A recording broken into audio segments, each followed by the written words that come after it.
Magandang umaga ulit at nandito po tayo sa ating episode na ano ang buhay ng isang batang hybrid. Oh, like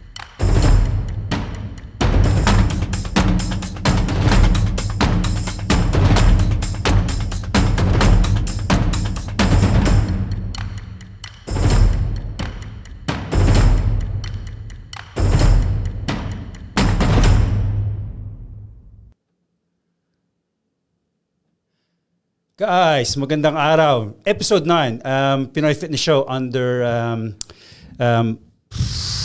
we're under what? Five Fit People. There you go. Good. Guys, I'm very excited. Five Fit People is a platform that helps you connect with professionals, courses, and events. Guys, we're truly excited today. It's an opportunity for us to have a very good role model. You can find him on Simon Jones, that's his Instagram, and obviously, and my Makisig co-host, Orlando Aragon. You can find him in boom_180 fitness. Guys, we're going to talk about today, what is it like being a half Filipino and half Scot? So we're going to be speaking a wee bit of English and a wee bit of Tagalog. Literally, we will be talking full English. Oops, And that's my fault. I'm really so proud that Simon is here. So now for those English viewers that we will have a full-on English episode. We will have some Filipino jokes. And this is how professional we are. We haven't even welcomed him. Yeah, welcome. Simon, Hi. thanks for joining us. ¿Cómo está? Oh, there you go. First Filipino word. First Filipino word. And next. Hopefully not the last. Yeah. Next. Simon, thanks for coming over to Fine Fit People studio. Thanks for having me. It's really a privilege. We're going to hear about your story. Obviously coming from two different cultures. Sure. How did you growing up, what is it like being a half Filipino? What is it like being a half Scot? Actually, you don't even sound a bit of Scots. So tell us about that. So my accent first. Okay, so a lot of that stuff. The only thing I can kind of justify on why my accent is the way it is I love movies and TV shows. So I used to just imitate. Like when I went to the cinema with my mom, I'd watch the trailers and I used to imitate the trailers. But then, see, now that kind of story doesn't work because when I meet my childhood friends who I grew up with, they're like, why do you sound really American now? I'm like, shit. but basically I think it's just from my accent will adapt to who I'm listening to or who I'm talking to. So over the years, it just kind of evolved that way. But that's the thing, like growing up, you have a Filipino mom and a Scottish dad. Both have different intonation, accents. Mm-hmm. So how come you didn't get that one? Either or. Maybe choice. Choice. As a kid, I don't know. I cannot understand Scott. I mean, because I was born here for one. And then when I went to school here, I went to a British school and things like that. So when I actually started, I don't know, everyone said I always generally sounded more American than anything else. I had that. And my dad's accent was a relatively soft Scottish accent. So it wasn't full on what you hear on movies and stuff like that, like Billy Connolly. My mom didn't have the strongest Filipino accent, but I was telling you guys off airs, when she was growing up, her mom enforced a very strict rule in the house where as soon as you walk in the house, if you're going to watch anything, read anything, or talk, it's all English.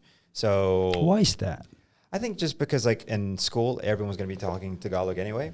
Okay. And it's just, I think her mom was just wanted to set that rule in place and really force because, I guess if you can speak both very, very well, that can, I guess, take you somewhere. So that's at least from what she told me, that was the reason why.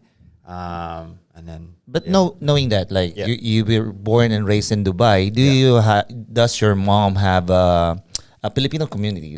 Most of the audience here, we have Filipino community. You never had that interaction? So what was really funny with that, so there was a community. I mean, she was a nurse at Rashid Hospital, so there was a whole Filipino crowd there. Yeah.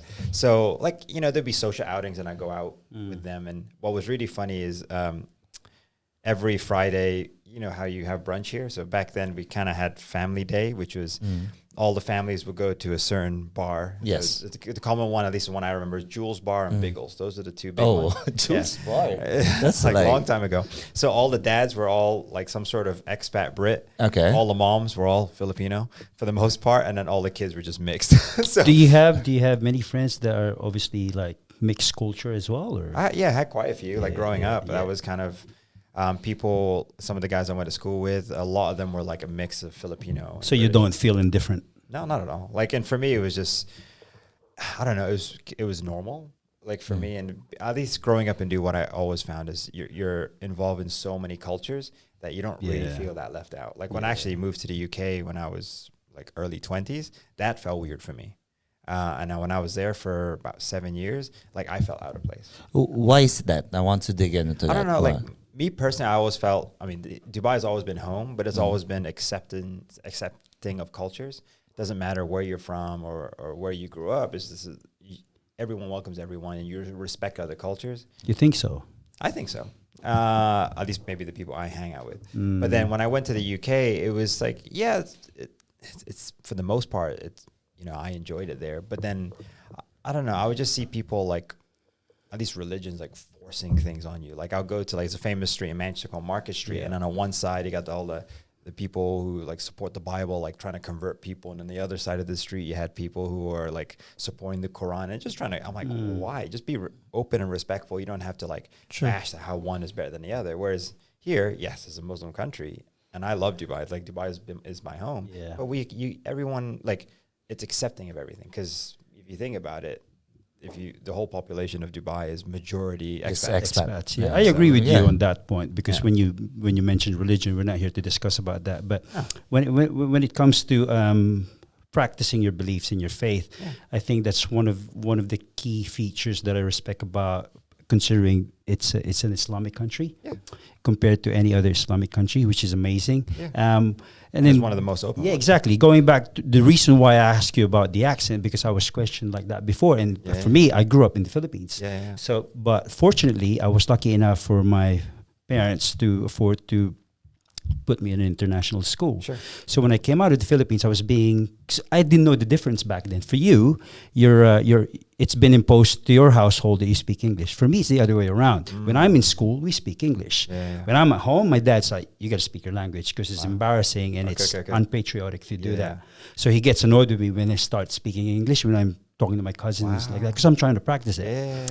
So there's this conundrum. So I have this conundrum that, hang on a minute, when I was younger, you want me to learn how to speak English, and you bought me an Oxford dictionary in my 6th grade, so that literally he would return. We didn't have internet back then. You have to read. I was 1977. Or so it was dial-up. If you so basically, I'll write him a letter, and it takes a week to go to the letter for him to receive in Saudi Arabia.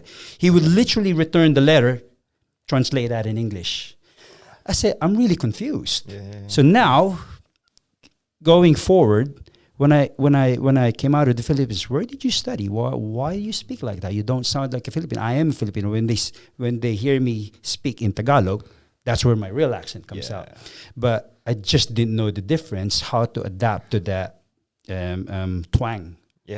So and then you are classified here, and going back to my second question, if you believe so, that it's accepting. But there are, because Dubai is a diverse mix of culture.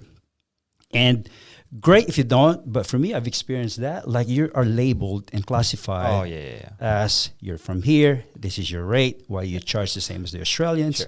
Why not? So it's a lot of. I think the message that we want to deliver to people is like, irregardless of where you're from or your educational background, you are inclined to absorb information, and you are inclined to improve yourself. Doesn't matter how you communicate. And I mean, Jojo and I spoke about this a long time ago, and it was like, it was, especially in the training industry, it's like people, you'll value yourself at a certain number for per session or whatever the thing is. I'm like, well, if you only believe that, so do they. And then they're going to try and negotiate you on a lower rate because they just see you as like, okay, I can get more out of this guy. Whereas like, if you set yourself like, no, this is what I charge. This is what I do. It's basically your your standard. value, Yeah, that's your self-worth. your value, Exactly. believing if in you it. want to get Yeah. good results, this is what you pay for. Yeah. Like, and think about it this way: if you have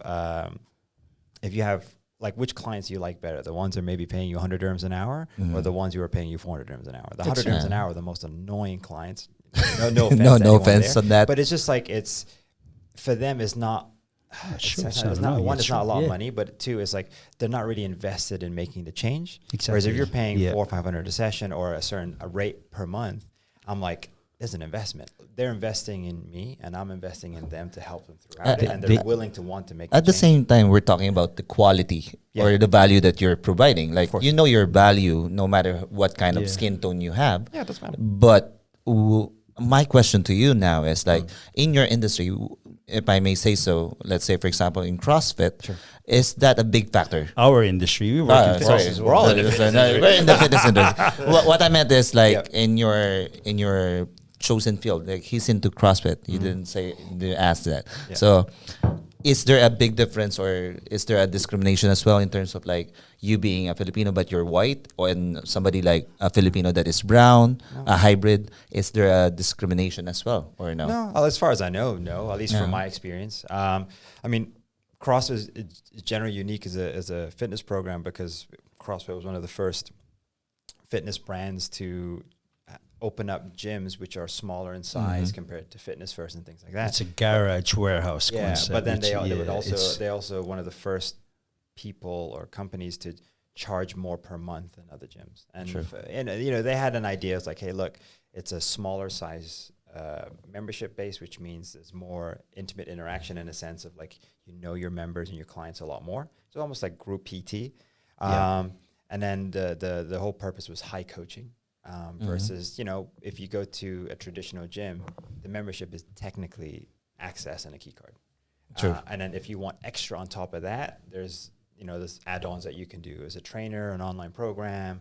I mean, there's loads of things you can do online now, but when we were kind of going through the fitness industry, there wasn't that much. So when CrossFit kind of came around and started off, it was very cool to see because it looked like nothing people had ever done before, in the sense of like, you went to this beautiful gym with like saunas and swimming pools to like, at least Fresh when I went to towels. my first CrossFit affiliate, when I moved to the UK, it was just literally a small little warehouse unit. It was the UK. There was no heating, and it was like, we just threw down. We had fun, and it was just like there was no issues paying that price because we were getting so much value out of it. Which is, same thing. You can have all the gadgets and the tools in the world as a trainer, but if you don't know how to apply it, you don't know how to actually get the result off the client, most probably that client's not going to be with you for a while. Yeah. Do you think that like, for example, certification is a big thing for you to have that kind of value, or And this is, I mean, academic yeah, academic I will mean, always to- be a backbone. Yes. yeah, to a degree, because I mean, like, I mean, if you want to see what my qualifications are on paper, I never went to college or university. Like, I started training people from a very young age. Thanks to Jojo for that. And then for me, I got a PT qualification, and then I went through the CrossFit route, and the latest stuff I have now is like nutrition certifications and things like that. But like, if do I have a degree in nutrition? No. Do I have a degree in sports science or physiotherapy? No. But what I do have is the last 14, 15 years of experience of training people. So it was never a disadvantage No disadvantage, and I only think it's a disadvantage if you let it become a disadvantage. because that's 'Cause I know what's that- the yeah. And like, it's in Filipino culture, which Yeah, is it's what I was gonna it's say. all about education. Exactly. And Yes. and I went to the UK. 'cause Which I promised- university you came out from? What the friends you hang out from? Because why I'm trying to dig into this is like, that's why it's rice and rice mentality, is because we Filipinos, we're so attached on certification or titles. And there's nothing wrong with that. Yes. No. That's why I'm asking you right now, Yeah. like, you're telling us that it's through experience and to a mindset of a value that I value myself, Yeah. that I should be paid for this. Of course, you have to have the backbone of certification as well. Like, what I notice is with our audience in terms of like the Filipino or Asian, they're meek to ask what they value. Yeah. Like, you notice this in the field of fitness, like they will go down just to get that kind of validation, Yeah. to get clients, Yep. when we can be more than that.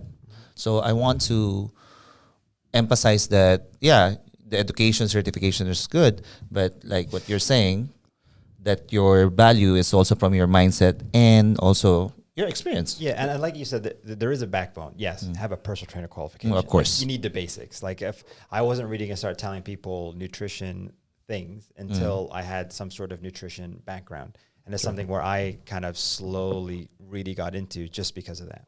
Do I have to stop? No. Okay, so I saw him pointing at things. I wasn't sure. Just look at the camera. So basically, when I got into like those spaces and got the minimal amount of qualifications, after that, it's I need experience and getting people involved, troubleshooting clients, like because clients are going to come to you with certain questions. If you know how to answer them, or even if you don't know the answer and you go away to research it to have an answer for them, you're already a better trainer. Cool. A better coach, because like you're the ones who are like, oh, well, it was in my textbook. Well, fuck it. And then like you just kind of leave it alone. Most probably those are the people who are generally kind of like maybe undercutting their rate, and they're just trying to get as many clients as possible. Like I'd rather have 3 clients who train with me 3-4 times a week than like 40 clients who I see maybe once every other week. You know what I mean? So I get a different quality of client. Yeah, I agree with that. I think a lot of people, especially, we're obviously in the Pinoy Fitness Show. So the message that we want to give our fellow kababayan out there, it shouldn't be the tradition, it shouldn't be the culture that ties you up and confines you to what you're able to do. I only realized that when I left the country. Of course. That it is subjective. Hang on a minute, this doesn't agree with my conviction anymore. The way I was labeled that you should do this, you should do that to be able to achieve that. That's all okay. If it really is resonating upon your ambition, with your ambition. But like what you said, is that a big effect that you didn't grow up in that tradition, you didn't grow up in that value, that you have a different mindset, knowing that your mom or half of you came from ethnicity of a subservient, we were labeled like that because we were slaves back in the days. I think it still runs in our DNA. Like, and it's just, and you see that with similar cultures. My fiance is Polish, and it's like everything is education, and it's just like it's a backbone because it allows you to do better things. At least it's important. Way to do that. And just, I mean, I generally see our industry is different. But even if you have all the certifications in the world, you go for your interview. This is what the manager does. He looks at it and goes, cool. And they start asking you questions. They didn't really kind of dig into this stuff. And they want to see if you're a good fit. Your personality, for the gym. Because you're dealing with people. Like if you can have all the certification in the world, if you don't know how to talk to someone, good luck. Like, and it's, sorry. No, go for it. I had nothing. No, I just want to ask, because in this room right now, we have 3 different generations. Like my generation is different. Him and of course you're the youngest of us. Well, I'm just saying. But I'm 43 this year. Okay, well, let's not talk about my age. What did you see the difference of emerging, like in terms of like hiring people that are in the fitness industry? What's the difference right now in the fitness industry that you saw when you saw me training, and now that you're into that era that everything is online? So like, I mean, from what I saw when I met you, and then you started working in fitness first, and then I came soon after. I think back then, and even to a degree is still in there now, it was kind of like a volume game. Like, and at that time, that was like kind of the peak for kind of fitness here, in the sense of like, there was like a gazillion trainers in gyms. Sure. And it was a bit crazy. And then nowadays what I see, it becomes, you see certain trainers going to certain niches. Okay. If it's like body transformation, if it's powerlifting, if it's rehab, prehab. So more specific. Yeah, that's when, like, I guess is like, if they're trying to develop themselves, they'll find a thing. It's like, okay, cool, I can do your training as well as specialize in nutrition as well to help you towards those things. So that's what I've seen generally now. And then also with the online world kind of coming into play, where they don't technically have to see that person. It's like, I'll just do your programming. Maybe I see you the once a month and just double check in. It'll be like email feedback or video feedback and things like that. So there's the new wave of that, but also gives you access. I'm like, cool, well, you can work with people outside of Dubai, which is kind of interesting because it's just opened up the world a lot more versus being stuck. We don't have that, Gilbert, right? We didn't have that. Now we do. Now we do. That's obviously that's the advantage of that's really a good one on that one. Like, what I noticed, like I'm definitely I'm the oldest here. Like before, it was like That we know, like, definitely, yeah. we know already I'm that not it's saying volume. It's like volume. Like you were Yeah. saying about values, you're talking about online. Before it's like really personal, Yeah. but Sure. I came to the point that I'm doing 10, 12 clients a day. So the quality was not there, but it's more of like one after It's not another. sustainable. One after That's another. not It's not sustainable. It's not sustainable. Like, you sustainable. put I it- burned At out. some point, yeah, your body's gonna hang on a minute. This is it's gonna pull. It's But- physiological. Okay, well, handbrake, yeah. let's even fast forward that. Like, what's the quality like on your last 2 or 3 clients? Right. You just want to get the fuck out and go Yeah, to it's sleep. just like nothing against Yeah, the client. exactly. And you still Yeah, care about that yeah. client, but you're fried. yeah, Exactly. it's Your- the your the level of enthusiasm, yeah. the energy. You cannot sustain that. Yeah, Like well, I I could mean- sustain it like a month or maximum 2 months, but after that you're like a zombie. Yeah, I mean, and I remember when I was doing the GX stuff and fitness first. You know, our contracts were around 10 classes. I was doing 20 plus a week. Wow. And then and that was me doing the Les Mills stuff as well. So pump, RPM, like I did the salsa thing, I did the circuit thing. I was fried. And then now. When I moved to the UK, I opened up my CrossFit gym there. Yeah, I was coaching a lot of classes, but like they're a little bit different. But at the same time, there's a lot of mental power that goes into that. So like if I had to say now, like, okay, how many classes are you willing to coach in a week? I was like, well, if I'm not traveling, maybe I'd love to maybe do up to 10, but 10 it's like pure limit. And it was just because I really value the quality I'm giving to people who are coming to my class. And I hold myself to a higher standard in a sense. I want to come into every single class at my best so I can offer them exactly what they're paying for and try to offer them more. And then I felt like if I did like 2, 3, 4, like at the 4th or 5th class that day, like what sort of quality am I giving? So it's a lot of it is you're reserving yourself to always offer your best versus, okay, I like the money for the next class and that's cool. But then what happens to the level? Like maybe you miss something. Maybe you miss something and that person potentially can hurt themselves. Or it just shows like, oh, you know, people ask you like, hey, are you okay? You look tired. And I was like, well, because coach 5 hours. Plus training as well yourself. Right? Yeah. So like, you know, there's always the kind of, I don't know, something I've valued in myself is like, what am I willing to do? And then 2 is what is my limit in a sense? Like, yes, I can coach more classes and I can hold 3-4 classes a day for quite a while because I'm used to it. But is ideally what I want to do is like most probably not. So, and I don't know, I just try hold myself at that point because it's easy to just keep saying yes. And I think that's where a lot of the newer generations are not understanding completely. Yeah. Since you've touched on the generation gap between the three of us, it's not very far. I think for me, irregardless of what year or millennial you've been born in, because I've got a 10-year-old daughter and she's half as well, and she understands the value of getting your hands dirty. Yeah. She understands the value of it's okay to be scared and adjust when you're not in your comfort zone. Yeah. That's where you learn. Yeah. But I think that's the commonality between the three of us. At some point in our lives when we were younger, we thought that we're invincible. You know, your resilience is I don't need sleep. You know, no, I don't think so. What's sleep? I'm getting to a point on this one. The reason why you hold a really high value of yourself is because you've gone through that. Yeah. And like not all, some generation PTs or group exercise, no, I want to get this amount of money. When you've just finished your qualifications, it's great. You're equipped now. Yeah. But did you get your hands dirty? Did you understand the process? Did you have the experience? Exactly. Do you have the sympathy to know what it's like for your first member to your last client during the day? How are you able to cope and adapt to that situation? Well, you evolve. And it's, I think when we all first started, you think so, right? Some people don't evolve. Yeah. You hope, right? But it's that whole idea of, I guess we can say those things because we'll put in the work. We've done it. And I think, and then when you have to almost reflect on it, I'm like, cool, I could have done this and this a little better. But what you learned in that time frame was just that your ability to really dig in and just, you put in your time, get the experience. Because that's how I guess you win, is just because you're willing to work harder than other people. And at the start, I think that's a great thing. So when you can always be selective with the clients that you want to take or the classes you want to do, because in a way you've earned it in a way. But if your back's against the wall and you have to do it again, yeah, of course, I guess we all would. But at the same time, it's like there has to be I don't want to say a barrier, but a barrier for you to go, okay, well, this, if I want to show my best, this is ideally what I need to do. And then kind of holding yourself accountable to that, because it's very easy to just to go too far.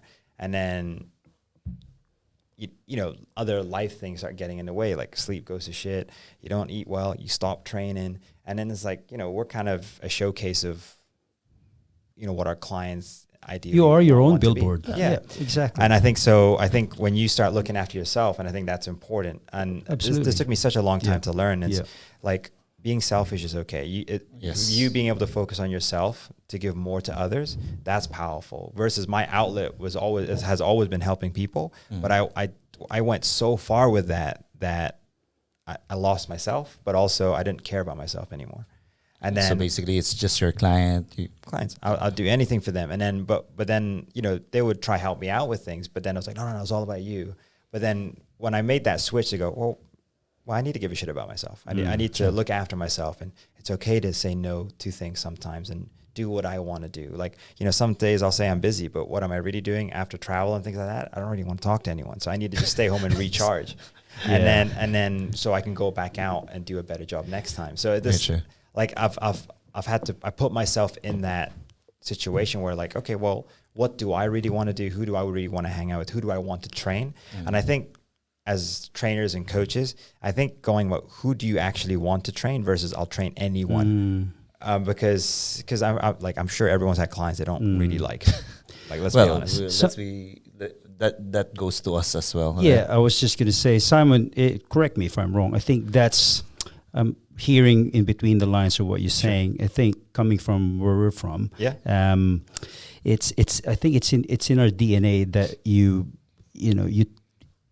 what do you call it? You put people first. We're a service culture. Yes. Yeah. We do understand that now, especially me leaving the country because, you know, poverty sets in. Well, not really poor, but it's in our culture that you look after your family, you work for your family, and then on that process, you start losing yourself because you don't prioritize yourself anymore. Yeah, Is that one of the values that you think you might have embraced? One of my core values, at least as far as I remember, was to help someone. And that, like, you know, my mom was a nurse, her brothers were doctors, and it's within the family. You know, it's all about that sort of ethic of to help others or put others first. Yeah. And, you know, I've taken that for the longest time. When I got into the training industry, it was, I wanted to help someone. I didn't really know how yet, but I knew that's what I wanted to do. And it still holds true now.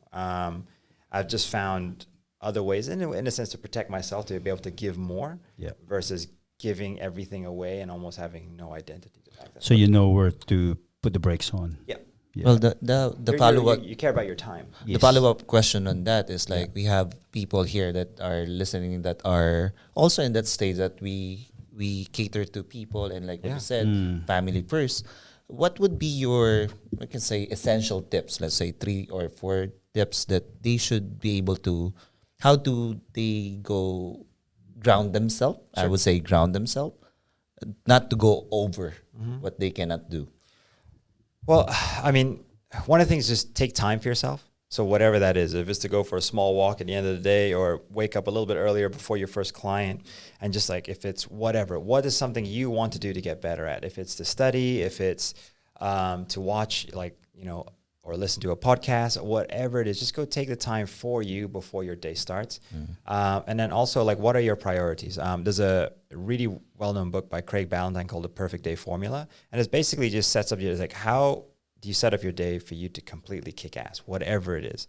And I think, you know, one of them is prioritize yourself. What are the 1, 2, or 3 things that need to happen today for your day to be awesome? And also, what is your limit? Like, yes, you can push limits, but short term. Yes. But then, like, ideally, how many clients do you want to train this day? Almost like plan out your whole day exactly the way you want it to work, and then make that your mission. And then what sort of clients you want to work for. I know it's one big thing versus 3 or 4 little things, but what that does, it just really forces you to build parameters around yourself for you to keep excelling, but for you to also give the best product. Absolutely. But for you to just focus on yourself, because what I've learned later in life is that's never a bad thing. That's really... I agree with that, because a lot of people take that for granted. You said that it's just a small thing, but want to ask you what made you come to that awareness, because those micro habits, a lot of people don't see that it's going to contribute to the grand scheme of things. You know, like waking up a little bit earlier, it's too tedious, it's tough. Why do I need to meditate? Why do I need to listen to a podcast? Because that preempts you how you go about your day, right? But a lot of people don't realize that. How do you come to that awareness? Yeah, a lot of I would say bad decisions. No, but we learn from our mistakes, yeah, right? always. And so what happened with me was, I worked fitness first, and it was a great experience. It was a lot of fun to be part of that crew, and I learned a lot from it, like how to coach groups well. Like I took a lot away from it. And then when I started kind of digging into the CrossFit side of things, when I moved to the UK, so I already had a big workload in fitness first. Went to the UK. I was working in a Virgin Active, was a gym. And then I was going to a CrossFit gym. And then within a year, I opened up my own place. So I opened up my own CrossFit gym versus going to university. That was... In the UK? Yeah. And then when I opened up my affiliate, and it was tiny. It was just clients I had from Virgin Active. They would come to a martial arts studio where I used to rent the space for a CrossFit class. And then was this from your grassroots in Scotland or? I was in Manchester. So I never lived in Scotland. So I moved to Manchester in 08. Beginning of 08, and then moved out there, and then I had my affiliate up and running from start of 09. And then, it slowly grew and grew and grew, but then I was, at one point I was working, because it was just to start off. Back then, gyms weren't that big, so I was working like 3 jobs. I would run the gym, I'd have my PTs, I used to work, I'm a bit of a geek, so I worked in a gaming center part-time. I used to help this buddy move furniture with his interior design company. Like, it was just make ends meet. So I was doing all that. That's true. Yeah, and I'm like, and then I got to train and do all this sort of stuff. So, and then slowly as I started to do better in the gym, I could eliminate one thing. And then when I started working for CrossFit headquarters, doing their seminars, I could slowly eliminate things. But then at that point, I was coaching like 5-6 classes a day, doing PTs, and then getting cover for classes on some days so I could do my part-time work.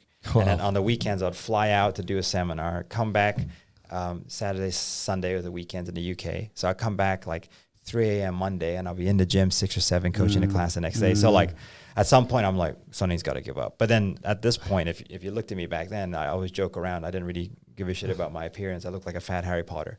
Like my hair was like down here. I wore glasses. And then it was actually one of the big reasons why I left the UK to come here. I was like, look, what really makes me happy? And I love doing the seminars, and I really want to come back home. And now it's here in Dubai. So I sold my side of my gym, left that to the person who runs it now. And then I literally just moved back to Dubai to focus on me. And the whole idea was like, what really makes me happy? Yeah, I love to travel. I love interacting with people, and really, I feel like it's a what's the word? Breathe of fresh air. Fresh air, but it's also a cool superpower being able to do what I do with CrossFit seminars, because I get to pay it forward. I get to give back. I get to grow as well. You made that choice. I made that choice, yeah. And it's just being able to pave the way for newer coaches and things like that who want to get into the CrossFit side of things.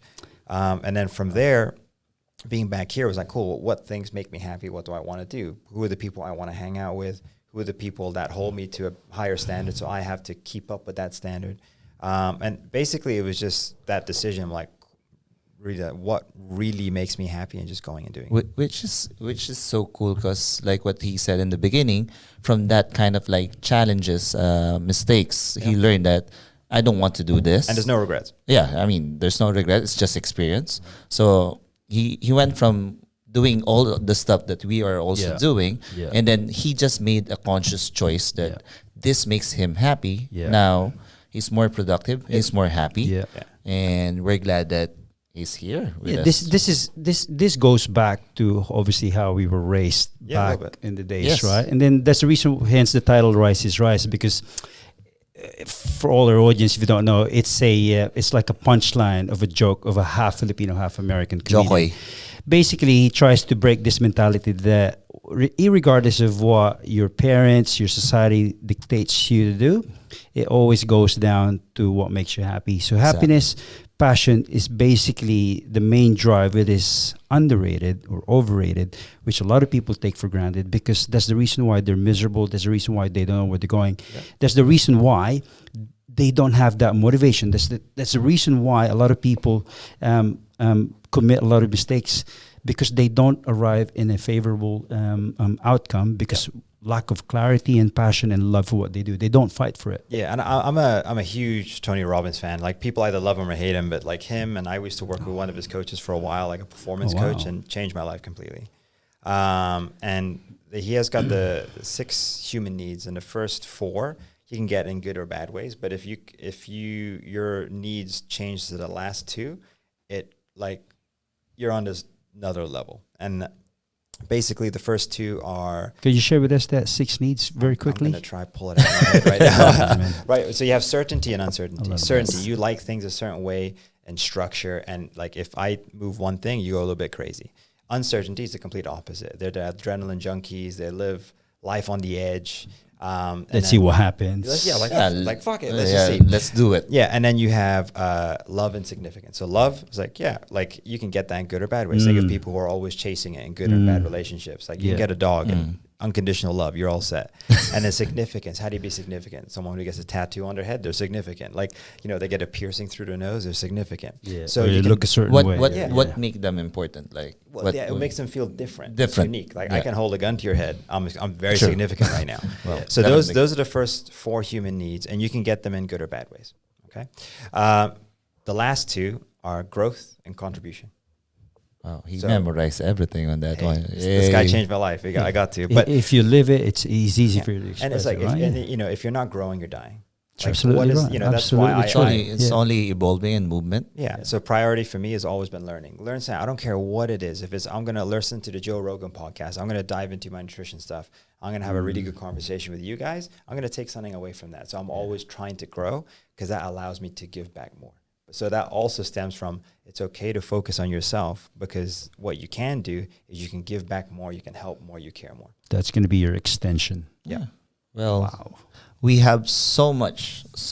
No, I've learned so much. We have so much things that's got a lot deeper than you thought. Huh? Yeah. It went like so much more, but we would like to. But it's so important though, because a lot of people think that just because we work in the gym, just because we lift barbells and we sweat, we're just meathead. And here's a really cool thing. So when do you go see your doctor? Sure. When you're sick. Only Something's when you're wrong. sick. Exactly. People who have trainers, how often do you see that trainer? 3-4 times a week sometimes. Often, exactly. Like you see your trainer or coach more often, and that trainer or coach knows way more about you than you think. Listen to us. We know things. True. But the whole idea is, but why? There's a trust there, there's a rapport, there's a care factor there, that they're okay sharing those things. You build a relationship with these people. Yeah, and that's why they call us personal trainers, because they confine to us because we're the outsiders. Like they can trust us, but without getting attached to us, something like that. But then we're also pushing them to a play, and like sometimes we'll push them hard in workouts, and there's a time and a place for that always. But they'll only do that if they trust you. True. And you are going to keep them safe, and they're trying to better themselves, and you're just the vehicle to help them through that process. You're trying to show them the path for them to take each thing step by step. So when, that's a huge responsibility. I think people who take that for granted don't really care about that. I don't think they should be in the industry personally. But if you really, really, really care about the people you want to work with and help change lives, like that is a superpower, because you'll do whatever it takes to keep growing, keep learning, because you'll able to give back more. Okay. Absolutely. Well, any other question? I know we have so much question, but again, we're gonna be pressed on time. There's never enough time. My take on is growth and development, regardless of where you're from, regardless of what language you speak, what your background is. It should not stop there. And also, coaches have coaches as well. Like what you said, you have a coach as well, teaching you things. Well, we mentors. We have mentors as well. We want to learn from the best, and also people that is outside our scope. We want to learn as well as great trainers, as great individuals. You will say. Well, on this parting note, what would you like us, our viewers, to know about how to be great in terms of like having that kind of mindset like you have right now? Give a shit about people. Give shit about people. There you go. Like, it's simple. Contribution is the key, guys. Again, we want to thank you, Giorgio. Again, his platform is under boom_180 fitness. Boom. Simon Barry Jones. That's his Instagram too. I keep mine simple. Guys, there's so much to talk about, so much to discuss. Again, it doesn't always end on the physical abilities, doesn't always end on the mental abilities, but you do have to make sure you keep 4 pillars of health calibrated. We've talked about that in the previous episode. Guys, keep tuning in. We want to thank you for always watching Pinoy Fitness Show. This is just on episode 9. We're going to keep growing. We're going to keep contributing because that's what we love to do. And we want to thank Find Fit People platform. It's a platform that helps you connect with professionals, education, and events. Check out the website. It's filled up with events. And the app is available on Android and App Store. Yes. Until next time. Thank you, gents. Thanks for having me. Have a great day. Take care. Take care. We've all been there. Hours searching the internet, asking friend upon friend, making call after call, trying to find the right fitness professional, health specialist, or sports coach. So much time, energy, and even money spent only to find more problems than solutions. Well, now, with the Find Fit People platform, you can find all the available professionals with the skills you need in an instant. We've removed all the barriers by establishing a community of many different skilled health specialists, sports coaches, and fitness professionals that are alerted immediately once you posted your request. In under 30 seconds, you can attract multiple professionals with the right skills to help you achieve the result you want. It's simple, fast, and free. Find us online at www.findfitpeople.com or download the Find Fit People app from Apple or Google Play stores so you can find fit people today.